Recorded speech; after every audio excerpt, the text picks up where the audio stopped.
번째는 마지막 네 번째 영화가 이런 사람이 봐야 돼 보기 시작한 거지. 근데 너무 재밌는 얼음. 보셨다고요? 이걸 어디서부터 말을 해야 되나? 미친 영화, 미친 연기를 추천합니다.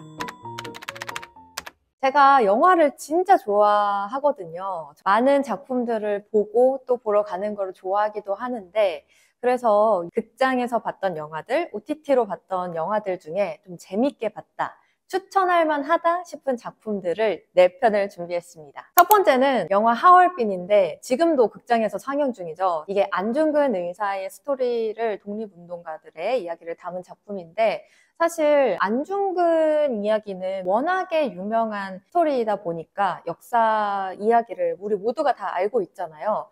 그런데 여기에 영화적인 요소들을 통해서 너무 드라마틱하게 만들어져서 되게 감명 깊게 봤거든요. 어떤 부분이 재밌었냐면 그 화면, 개봉 전부터 이건 꼭 아이맥스에서 가서 봐야 된다 이런 얘기가 많이 나왔는데 정말 그게 맞는 것 같아요. 정말 그 넓은 화면으로 봤을 때 그 얼음, 꽁꽁 언 얼음 강 위를 안중근이 이제 걸어가는데 그 장면과, 그리고 사막 장면도 나오잖아요. 그 광활한 사막의 장면, 그리고 전투씬, 이런 것들이 정말 이거는 극장에서 봐야 제대로 진가를 알 수 있는 작품이다 이런 생각이 들었고, 얼음 위를 걸어가는 안중근의 모습을 보면은 뭔가 영화를 보는데 계속 추워요. 하얀 입김이 계속 나오는데 넌 너무 보는데 추운 거야. 내가 혼자 봐서 그래.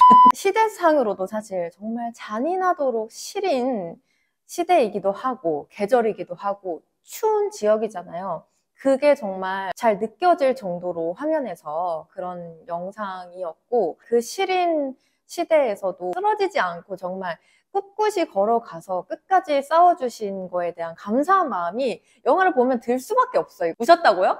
어느 부분에서? 아, 한국인이라면 누구나 느낄 수밖에 없는 감동이 좀 있더라고요. 선비인 배우를 보면은 안중근이라는 생각이 딱 들 것 같아요. 그 정도로 인상을 심어줬던 영화가 하얼빈인데, 음악, 웅장해지는, 가슴이 막 벅차오르는 음악이 사운드 트랙으로 나오는데 엔딩 크레딧 올라갈 때 보니까 아니나 다를까 영화 음악으로 너무나 유명하신 조영우 감독이 또 음악 감독을 맡으셨더라고요. 상영하고 있을 때 저는 꼭 극장에서 보는 걸 추천드립니다. 두 번째 영화는 서브스턴스라는 영화예요. 서브스턴스는 진짜 이걸 어디서부터 말을 해야 되는 거야, 이거는. 저는 진짜 너무 좀 충격을 많이 받은, 여러 의미로 놀라웠던 영화인데, 사실 포스터와 그 예고편에도 나와 있어요. 미친 영화라고 나와 있는데, 저는 이제 그거를 제대로 귀담아 듣지 않고 갔다가 정말 이게 뭐지? 싶을 정도로 너무 많이 놀랐는데, 우선 이거부터 말씀을 드려야 될 것 같아요. 서브스턴스라는 이 영화로 이제 골든글로브 시상식에서 데미 무어가 여우주연상을 받았습니다. 아마 많은 분들이 데미 무어는 무조건 여우주연상을 받을 거다라고 수상을 예측을 했는데, 아니나 다를까 골든글로브에서 상을 거머쥐셨더라고요. 근데 받을만해. 받아야 돼. 미쳤다는 말로밖에는 표현이 힘들 만큼 미친 연기를 보여줬거든요. 엘리자베스라는 주인공이 나와요. 데미 무어가 맡은 역할이 배우인데 왕년에 정말 이제 잘 나가던 인기 스타인 거예요. 그런데 세월이 흐르면서 이제 젊음과 그런 예쁘고 젊고 아름다운 그런 게 좀 떨어졌다고 생각을 하다 보니 점점 이제 엘리자베스를 찾는 대중들이 없는 그런 상황이 된 거죠. 그런 걸로 인해서 스트레스를 많이 받고 있을 때 누군가 접근을 해. 서브스턴스라는 주사가 있다. 이걸 먹으면 또 다른 내가 탄생을 하는 거다. 젊고 예쁘고 섹시하고 매력있고 그냥 모든 게 완벽한 또 다른 내가 탄생을 하는 거야. 하시겠습니까? 네. 이런 사람이 봐야 돼. 그래서 정말 긴가민가 하다가 이제 그 주사를 맞기로 하는 거죠. 그런데 이 주사에는 그게 있어. 단서가 있어. 단 7일이라는 균형을 절대 깨서는 안 돼. 새로 태어난 나로 7일을 살고 7일 후에는 다시 원래대로의 나로 7일을 살아야 돼. 7일을 넘기면 절대 안 된대. 그럼 격주로 예쁘게 살 수 있는 거? 완전 예쁜 내가 됐는데 돌아가고 싶겠어요? 7일 동안 집에서 안 나가면 바로 그거야. 그래서 이제 벌어지는 일이 이 영화가 점점 이제 파국으로 치닫는 건데, 파국으로 치닫는 과정이 무서워요. 잔인하고 좀 호러 장르 그런 거를 잘 못 보는 사람인데, 사실 제가 이 영화를 많은 정보를 알지 못한 채로 갔어요. 영화 보려고 했던 게 아닌데 시간이 조금 남아서 그럼 영화 하나 봐야겠다. 뭐 보지? 했다가 칸 영화제 각본상을 수상한 영화이고 데미 무어가 여우주연상급으로 연기를 잘했다는 호평을 받았대. 그 두 가지 단서만 가지고 그냥 극장으로 들어가서 이제 보기 시작한 거지. 근데 뭐야? 이 영화가 끝나고 그런 걸 리뷰를 찾아보는데 저는 바디 호러라는 단어가 있는지 난 이번에 처음 알았어.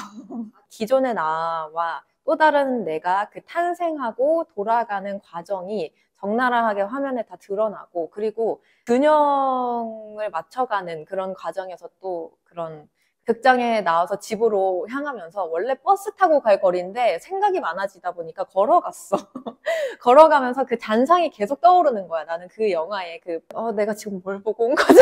정신이 피폐해지겠다라는 생각이 들 정도로 좀 충격적인 장면이 많은데, 의외로 그 충격적인 장면들을 계속 생각하면서 나에 대한, 그리고 아름다움에 대한, 외모에 대한 생각이 정말 교훈을 주는 영화라고 생각을 해요. 그래서 내일의 나, 내일의 더 나은 나, 더 예쁜 나, 더 아름다운 나, 그게 물론 중요하지만 그냥 지금 있는 그대로의 나를 사랑하는 게 가장 중요하다.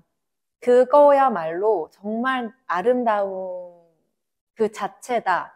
라는 생각을 하면서 미디어나 대중의 시선이라는 거, 이미지, 소비되는 이미지라는 건 어쩔 수 없지만 그럴수록 있는 그대로의 나를 사랑해야겠다. 자기애가 충만해져서 돌아온 영화였습니다. 세 번째 영화가 월레스와 그로밋이라는 애니메이션이에요. 최근에 넷플릭스에 공개가 되었고요. 플레임은 월레스와 그로밋 복수의 날개라는 영화입니다. 월레스와 그로밋은 워낙에 유명한 애니메이션이잖아요. 제가 또 애니메이션을 너무 좋아하는 영화 팬으로서 안 볼 수가 없었고, 킬링타임용으로 사실 틀은 영화인데 너무 또 집중해서 보게 되더라고요. 월레스와 그로밋은 대표적인 스톱모션 애니메이션이잖아요. 직접 그 찰흙 인형을 하나 미세하게 한 컷 한 컷 움직여서 만드는 제작 과정이 정말 오래 걸리는 영화인데, 이번에 16년 만에 무려 후속 시리즈가 넷플릭스에 공개가 되었다고 합니다. 이게 스톱모션 애니메이션이라는 게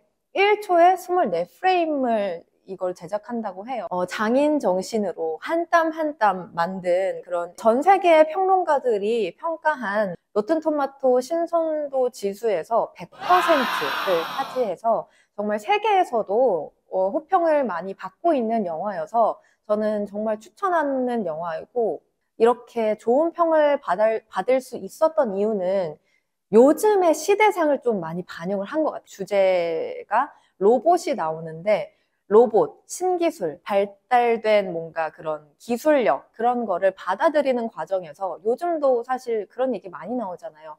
로봇이 과연 어디까지 진화를 할 것인가? 로봇이 인류를 위협하는 건 아닐까? 이런 얘기들이 많이 나오는데, 애니메이션인데 귀여운 그런 사랑스러운 캐릭터들이 그런 이야기를 내포하고 있는 스토리를 펼쳐나가기 때문에 저는 그런 평을 좀 좋게 받지 않았나라는 생각이 들고, 마지막 네 번째 영화가 사랑은 낙엽을 타고라는 영화이고요. 이 영화는 왓챠에서 감상을 했고, 사실 지난해 개봉했을 때부터 보고 싶던 영화였는데 이번에 보게 되었습니다.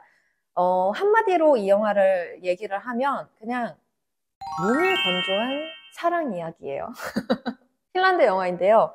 핀란드 북유럽 영화 특유의 그 분위기가 있잖아요. 뭔가 좀 딱딱하고 차갑고 조금은 우울해 보이기도 하고, 그런 이미지들이 녹아 있으면서도 색감은 또 굉장히 컬러풀한 면도 있고 추운데 그 와중에 피어나는 온기, 따뜻한 사랑, 그런 이야기를 담은 스토리이고요. 남자와 여자가 우연히 만나요. 우연히 만나서 서로 뭔가 어떤 끌림을 느끼는 거죠. 그런데 표현을 잘 안 해. 전반적인 텐션 자체가 되게 툭 치는 느낌이라고 해야 되나? 그런 좀 쌀쌀한, 표정이 없어요, 배우들이. 그 외롭고 쓸쓸한 두 사람이 조금씩 따뜻함이 느껴져요. 그리고 보면서도 무심한 대화들을 보고 있는데 피식피식 웃음이 나오는 그런 장면들이 있어요. 직업이나 남자와 여자의 현실적인 부분들이 사실 녹록하지는 않아요. 녹록하지 않은 현실을 살아가는 외로운 두 남녀의 쌀쌀하지만 그래도 두 사람이 만났으니까 전할 수 있는 온기를 전하는 그런 영화여서 저는 추천을 하고요. 요즘 같은 추운 겨울에 일과를 다 끝내고 따뜻한 차 한 잔을 타서 꼭 이불을 딱 덮고 따뜻하게 보는 걸 추천합니다. 이 영화의 감독도 핀란드에서 굉장히 거장으로 유명한 감독님이시더라고요. 많은 호평을 받았던 영화이더라고요. 이렇게 해서 제가 요즘 봤던 영화들 4가지를 추천을 한번 했는데요. 저는 개인적으로 다 재밌게 봤던 영화들이니까 보시는 것도 좋을 것 같고 또 여러 가지 영화 정보들이 있으면 다음에 또 알려드리도록 하겠습니다.